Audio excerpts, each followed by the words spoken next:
Okay, hi. So without delay, we request the first presentation by Neelam Pawar. So she'll be talking on role of Botox injection, the treatment of acute onset esotropia during the corona pandemic era.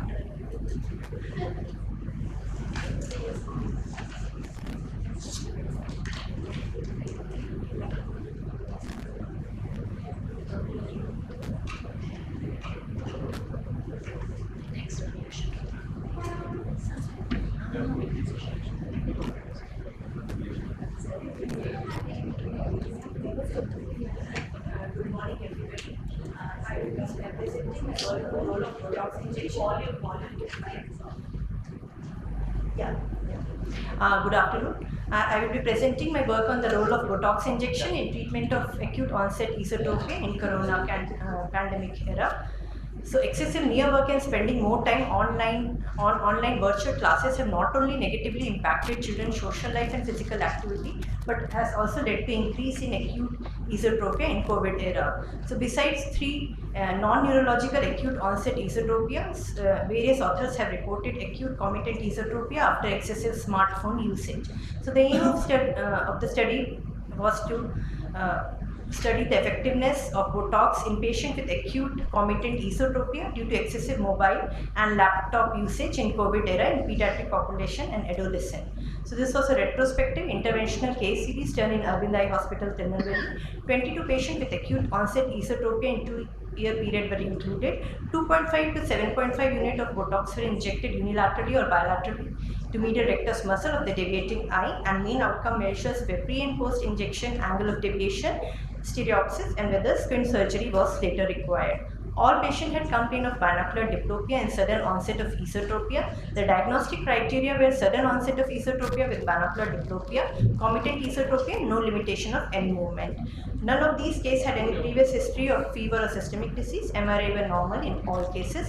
Only one patient with usage of mobile had cavernous hemangioma detected in contrast MRI brain, which was excluded. So detailed ophthalmic evaluation was done. Squint evaluation was done both at near and distance. BSP was done with Watford dot test at near and distance, and stereopsis was taken with TNO for near, and all patients underwent cycloplegic refraction. The criteria for successful treatment was resolution of diplopia at near and distance and alignment within 10 prism diameter or orthotropia. 2 patients had bilateral Botox, while 20 had unilateral Botox given under general anesthesia, local anesthesia with small naso-inferior fornix incision with 30 gauze needle, and no complications were seen due to Botox administration. Now coming to result, the mean age was 14.76 with the standard deviation of 6.7 year ranging from 4 to 25 years. Duration of gadget usage was 2 to 10 hours per day. 15 cases had no refractive error, 5 had mild hyperopia, and 2 were myopic. Most of the cases were male, unilateral, and left with more left eye involvement. Pre and post Botox near angle of deviation and distance angle of deviation was significant on presentation and after 3 months.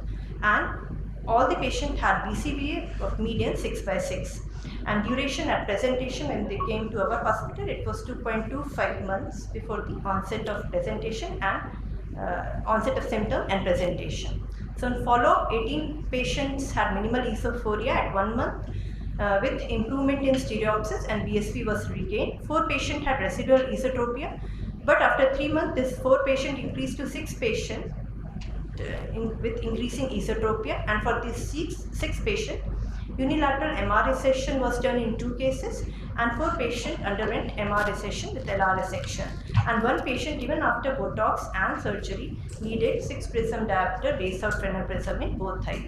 So these were the first case, which was the youngest in the series, 4-year-old, and he responded well to Botox injection. And another case was which was the oldest, that is 24 years. He presented with esotropia 45 prism diopter with both diplopia and squinting, and post-operative after Botox he had only esophoria.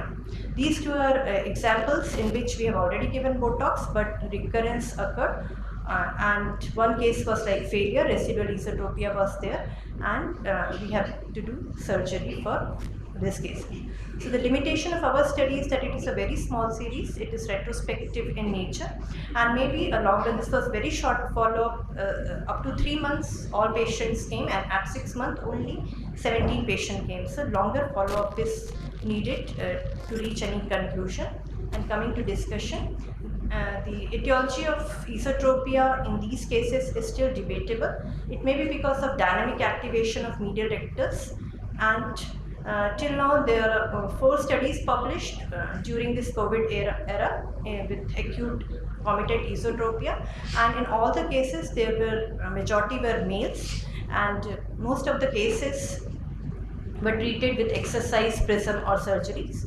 So in our series, predominantly male were involved, and the cases responded well to Botox injection, and those with residual and recurrence esotropia were well treated with surgery. So Botox has a already significant role in other acute intermittent acute esotropia in before COVID era also, and Lee et al., Shin et al. And various authors have reported the use of Botox in acute esotropia cases before COVID also.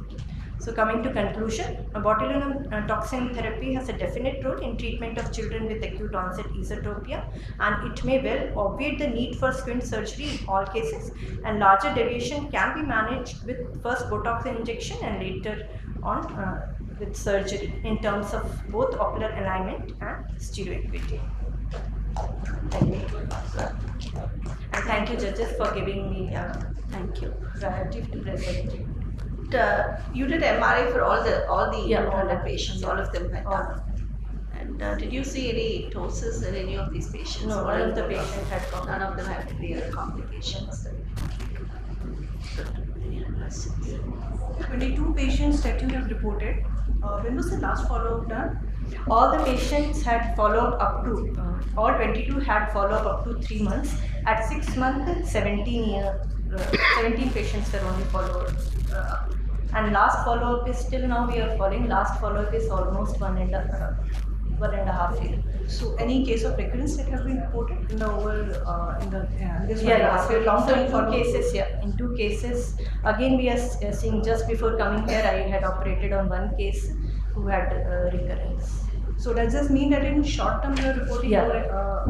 Maybe in long term, and we have seen even those cases, if children they start again using more mobile, then sometime it recurs. So recurrence has been. Recurrence is there. What is the duration of strabismus before we should operate or give injection? Yeah, so the patient, the mean time, because it was COVID time, so the mean was 2.25 months.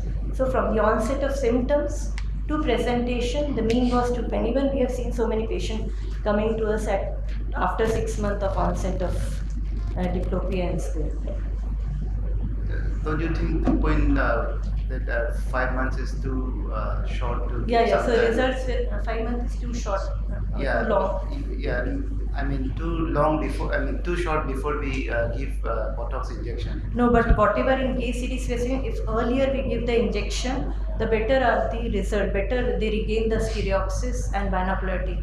If they go into constant phase of esotropia, then it is difficult for them to regain the binocularity.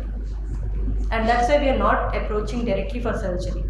A Botox injection, it is essential in initial phases to prevent the medial rectus contracture also. Because if they are using smartphone, in so many cases, even in MRI we saw that MR was contracted and atrophy of lateral rectus was noted. No, what my idea is, why not give chance to exercise and Fresnel prisms? Yeah, for small angle, definitely. Our series had very large angle. We have taken only those cases which were given Botox cases. Actually, our series is around 50-60 cases of acute onset esotropia in COVID period. Some of them they well responded. The angle less than 20 prism diopter, they responded well to exercise and to prism also.